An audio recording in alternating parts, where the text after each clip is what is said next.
Une surface d'environ 2 mètres carrés, un poids proche de 5 kg, un tissu souple, lisse, résistant, extensible ou encore imperméable, la peau, organe le plus lourd et le plus étendu du corps humain, cumule à elle seule toutes ses propriétés.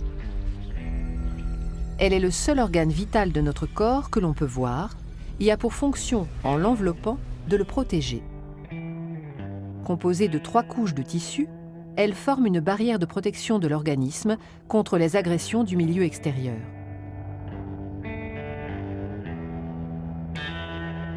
L'épiderme, c'est la couche superficielle directement en contact avec l'extérieur.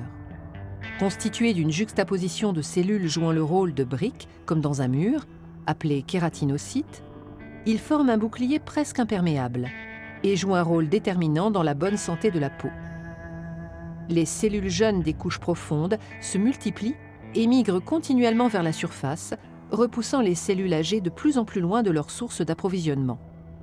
30 jours suffisent pour les renouveler totalement. En migrant à la surface de l'épiderme, les kératinocytes s'aplatissent, perdent leur noyau et meurent. On les appelle alors des cornéocytes. Ces cellules mortes forment une couche étanche et très résistante, la cornée. Arrivés à la surface de la peau, les cornéocytes se détachent un par un, c'est la desquamation. L'épiderme n'est pas irrigué directement par des vaisseaux sanguins, mais par diffusion du derme.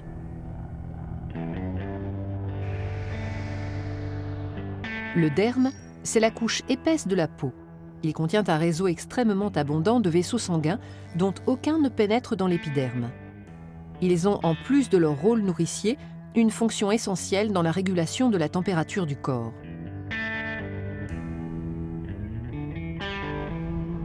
On trouve également dans le derme du collagène et de l'élastine, qui confèrent à la peau son élasticité et sa résistance.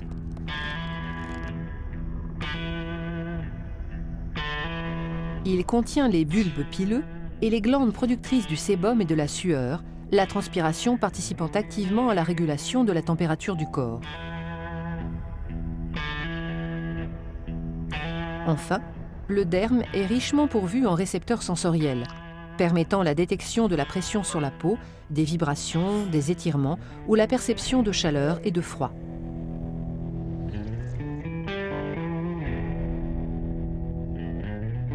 L'hypoderme est la couche la plus profonde, dans laquelle se trouvent la plupart des cellules graisseuses, les adipocytes. L'hypoderme, amortisseur de choc et protecteur contre le froid, constitue une véritable réserve d'énergie. La peau est donc une enveloppe vivante qui se renouvelle constamment et nous protège des rayons ultraviolets, des micro-organismes ou des agressions externes. Ces 2 millions de pores contribuent à la régulation de la température du corps par l'élimination ou la rétention d'eau. La peau est aussi une petite usine à vitamines. En puisant son énergie dans la lumière du soleil, elle fabrique la vitamine D, essentielle à la fixation du calcium sur les os.